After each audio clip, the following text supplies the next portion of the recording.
Welcome to shops of blessing. దేవుని కృపలో భద్రపరచబడి నూతన దినములో ప్రవేశించాం. ఈనాటి దేవుని వాగ్దానం. ధైర్యము తెచ్చుకొని నీ హృదయమును నిబ్బరముగా నుంచుకొనుము. Be strong and let your heart take courage. 27వ దావీదు కీర్తన 14వ వచనం. Praise God. ఈ నూతన దినములో దేవుడు మీ కొరకు సిద్ధపరిచిన ప్రతి దీవెన ఆకాశపు వాకిళ్ళు విప్పి మీ మీద కృమ్మరించునుగాక. మరి ఒక నూతన దినాన్ని ఆరంభిస్తున్న నేపథ్యంలో ప్రేమ కలిగిన వాగ్దానము ద్వారా దేవుడు మనల్ని దర్శిస్తూ ఉన్నాడు.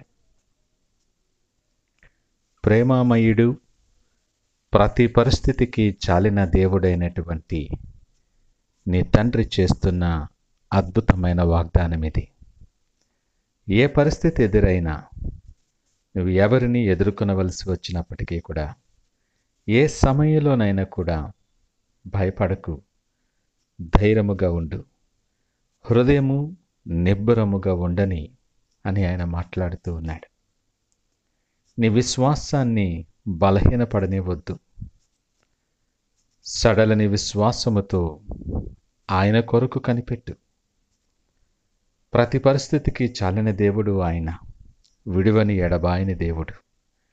నీ భారము యావత్తు ఆయన మీద వేయి. ఊరకే నిలుచుండి ఆయన అనుగ్రహించు రక్షణను పొందుకో. ఈ గొప్ప వాగ్దానము నీకు అనుగ్రహించాడు ఆయన. నీ పక్షంగా ఉండే దేవుడు ఆయన. నీ శత్రువులతో యుద్ధము చేయవాడు ఆయన. నీ పక్షాన్నుంటే నీకు విరోధి ఎవరు? నీకు విరోధముగా రూపించబడిన ఏ ఆయుధము కూడా వర్ధిల్లదు. ఎంతో ఆదరణ కలిగించే మాటలు దేవుడు నీతో మాట్లాడుతున్నాడు ఈ ఉదయకాలం. అయినప్పటికీ ఒక్కోసారి అనేక కారణాల చేత మనం ఒంటరి మార్గంలో అననుకూల పరిస్థితులలో వెళ్ళాల్సి రావచ్చు. వాస్తవానికి ఒకంత భయము కలిగించే పరిస్థితి అయినప్పటికీ కూడా నీ హృదయాన్ని కలవరపడనీయద్దు. ఆయన సన్నిధి నీతో పాటు ఉన్నదని జ్ఞాపకము చేసుకో. ఈ మాట ఎంతో ధైర్యాన్ని కలుగు చేస్తుంది. దావీదు అనుభవాన్ని, ఆయన సాక్ష్యాన్ని నువ్వు జ్ఞాపకము చేసుకో. ఆయన అంటున్నాడు, గాఢాంధకారపు లోయలో నేను సంచరించినను, ఏ అపాయమునకు నేను భయపడను. నాకు భయము సంభవించు దినమున నేను నిన్ను ఆశ్రయించుదును. దేవుని యందు నమ్మిక ఉంచి ఉన్నాను, నేను భయపడను. దృఢమైనటువంటి తీర్మానం ఆయనది. ప్రతి మాట ఎంతో విశ్వాసముతో ఆయన సన్నిధిలో నిలుచుండి సన్నిధిని అనుభవిస్తూ పలికినటువంటి మాటలవి. ఈ మాటలు వెనక దావీదుకు దేవునితో ఉన్న సహవాసం, దేవునితో ఉన్న సంబంధం, ఆ సన్నిహిత్వం కనిపిస్తూ ఉంది. అందుకే ఆయన దేవునికి హృదయానుసారుడైన మనుష్యుడై ఉన్నాడు. ఈ మాటలు వింటున్న ప్రియ దేవుని జనాంగమా, దావీదు సాక్ష్యాలు నీ జీవితములో కూడా కలిగి ఉండటానికి దేవుడు నీకు పిలుపునిస్తూ ఉన్నాడు.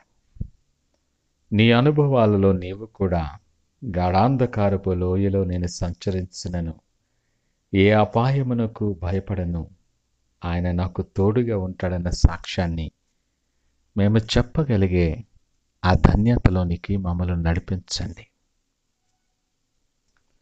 ఈ నూతన దినములో నీకు సహాయము చేసేదనని చెప్పి నీ కుడి చేతిని పట్టుకుంటున్న దేవుడు నీతో సూటిగా అంటున్నాడు మాట. నువ్వు ధైర్యము తెచ్చుకో. నీ హృదయాన్ని నిబ్బరముగా ఉంచుకో. నీ కుటుంబం, నీ ఆరోగ్యం, నీ ఉద్యోగం, నీ బిడ్డలు, నీ భవిష్యత్తు, ఇవేవి కూడా నేను కలవర పెట్టకుండా, వీటన్నిటి నిమిత్తము నువ్వు ఆందోళన పడకుండా విశ్వాసముతో ఆయన వైపు చూడు. నీ ప్రతి పరిస్థితిని సరిచేయగలిగిన సమర్థుడు ఆయన. నీ ప్రతి భయములో కూడా నీకు అభయాన్ని ఇస్తూ నీకు ఆదరణ కలుగు చేస్తూ ఉన్నాడు ఆయన. ఈ గొప్ప ధన్యతలో నిలుచుండి ఆయనకిష్టులైన బిడ్డగా సిద్ధపరిచిన ప్రతి ఆశీర్వాదాన్ని స్వతంత్రించుకునేలాగిన ప్రార్థన పూర్వకంగా నూతన దినాన్ని ఆరంభిద్దామా? ప్రార్థించుకుందాం. మహోన్నతుడు, నమ్మకమైన మా యేసయ్యా, స్తోత్రాలు. ఈ ఉదయకాల సమయం, ఈ నూతన దినాన్ని మేము ఆరంభిస్తున్న నేపథ్యంలో మాతో మీరు మాట్లాడారు. మీకు వందనాలు. అనేకమైన భయాలు, ఆందోళనలను మమ్మల్ని చుట్టుముట్టి ఉండగా ప్రతి పరిస్థితికి చాలినవాడైనటువంటి దేవా, ధైర్యము తెచ్చుకొని హృదయాన్ని నిబ్బరముగా ఉంచుకొనమని నీవిచ్చిన పిలుపును బట్టి, నీ వాగ్దానాన్ని బట్టి మీకు వందనాలు, స్తోత్రాలు.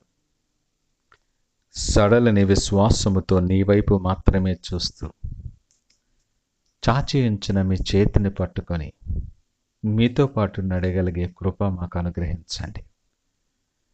నీకు అంగీకారము కానటువంటి ప్రతి మార్గాన్ని మేము విడిచిపెట్టి నీకు సాక్షులుగా అనేక మందికి దీవెనకరముగా మీరు మార్చుకొని మీరే మహిమ, ఘనత, ప్రభావాలు పొందమని యేసు పరిశుద్ధ నామమున అడిగి వేడుకొనిచున్నాము తండ్రి. ఆమేన్. God bless you.